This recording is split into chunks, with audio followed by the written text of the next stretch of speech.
In a world filled with distractions, where we often race against time, we forget that the answers to life's most profound questions may lie not in the hustle, but in the stillness and quiet observation of the present moment. Eastern philosophy, rich in its simplicity and deep with wisdom, teaches us that true understanding comes not through our senses or intellect alone, but through the quiet observation of the world around us. Today, let us explore an ancient Buddhist tale that holds within it a profound truth, a truth not merely about reading the minds of others, but about seeing beyond the surface and delving into the silent language of the heart. Once, in a tranquil village nestled among the rolling hills of an ancient land, there lived two brothers. The elder was blind, his world dark and silent, yet his mind was sharp and perceptive. His younger brother, who could see, worked as a farmer, tending the land and cultivating crops to sustain their humble lives. Yet, despite his hard work, the younger brother faced an ever-present problem: wild animals continuously ravaged the fields, destroying their crops. Troubled and weary, the younger brother pondered how he might protect their livelihood from the relentless creatures of the forest. After much contemplation, an idea began to take shape, a seemingly simple but profound solution. His elder brother, although blind, had a heightened sense of hearing and a deep wisdom that extended beyond what the eyes could see. Why not ask him to help, the younger brother thought. He may not be able to see the animals, but he could hear them. Perhaps, he could shout and frighten them away. With this thought, the younger brother built a small hut in the middle of the fields and invited his blind brother to sit there each day. He explained his plan: if you hear any animals, simply shout to scare them away. This will save our crops. The elder brother, understanding the importance of the task, agreed. And so, for many days, the elder brother sat alone in the hut, listening attentively to the sounds of the wind, the birds, and the distant rustle of animals. Whenever he heard an intruder, he would shout, and the creatures, startled, would retreat. Thus, the crops were protected, and the brothers' lives were made easier. Yet, one fateful day, a deer ran through the field, breaking the fence in its flight. Soon after, a king, who was hunting the deer, arrived at the field. Noticing the blind man sitting in the hut, the king approached and asked, "Have you seen a deer pass through here?" The blind brother, with quiet wisdom, replied, "Your Majesty, I cannot see. But I can tell you this: the animal you are chasing is not a deer, but a pregnant doe. A king would never pursue such an animal." The king, astonished by this reply, was puzzled. How could a blind man know that the deer was pregnant? How could he be so sure, without sight, about such a thing? The king, filled with curiosity, asked, "How can you know this, and how can you speak with such certainty?" The blind brother, with calm assurance, replied, "It is simple, Your Majesty. I have never seen with my eyes, but I have learned to perceive with my mind. The movements of the creatures, the sound of their steps, the way they carry themselves, these are all signs that speak louder than sight. The deer you chase is carrying life, and its body tells me so." The king, still unable to understand how the blind man could know this, sent his commander to verify the claim. After a thorough search, the commander returned, confirming that the doe was indeed pregnant. Amazed, the king questioned the blind man further, still unable to grasp the depth of his insight. "How did you know this?" he asked. The blind man replied, "Though I cannot see, I can feel the truth of things.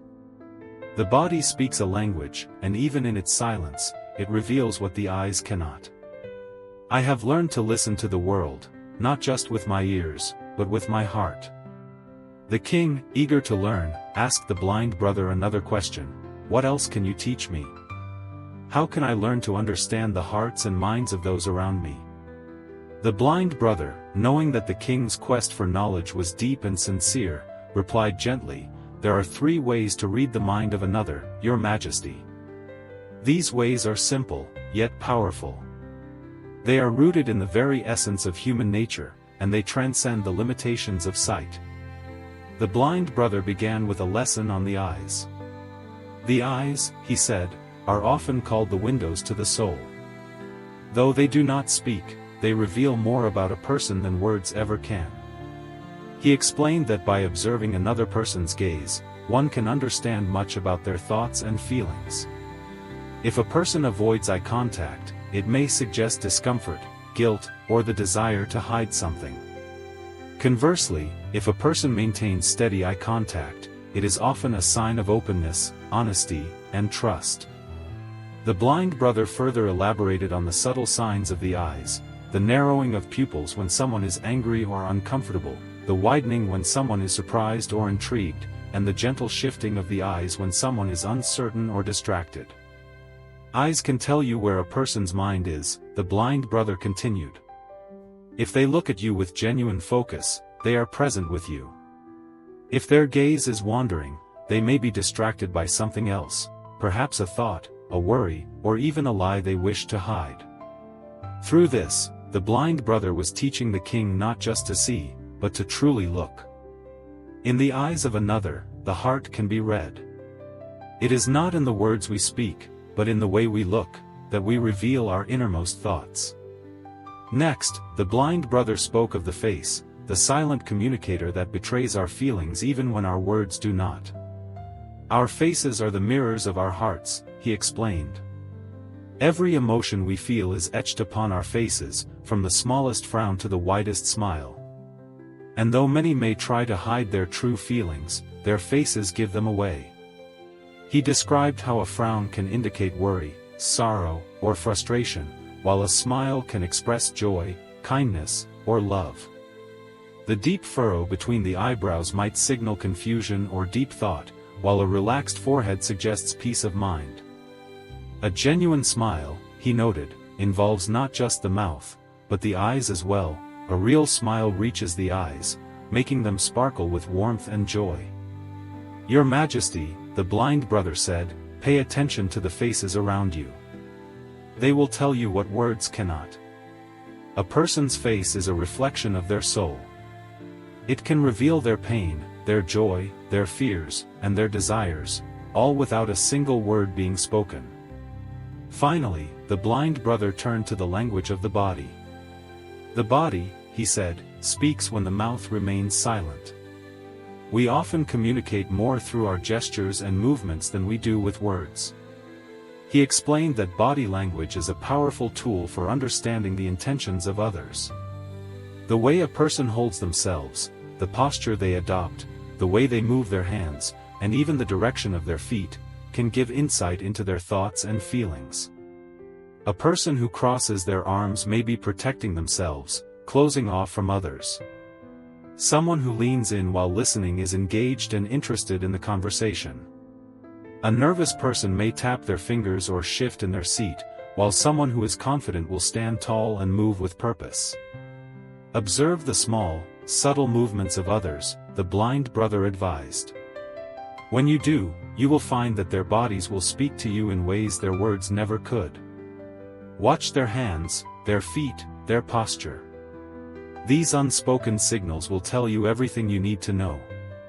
But before the king could truly understand these methods, the blind brother offered a final piece of wisdom. To read the minds of others, he said, you must first read your own mind. You must learn to quiet your thoughts and bring your mind into the present moment. Only then can you fully understand the minds of those around you. He explained that when we are consumed by the past or anxious about the future, we cannot be truly present with others. Our minds are cluttered with distractions, and we miss the subtle cues that others are giving us. To understand the thoughts of others, the blind brother continued, you must first quiet your own mind and focus on the present. Only then can you truly listen, not just with your ears, but with your heart. The blind brother's words echoed a deep truth that is central to Eastern philosophy: to understand others, we must first understand ourselves. Only when we are centered in the present moment, free from the noise of the past and the future, can we truly connect with the world around us. The story of the blind brother teaches us more than just the methods for reading others' minds. It reminds us that wisdom is not about seeing with the eyes, but about seeing with the heart. It is not about hearing with the ears, but about listening with the soul.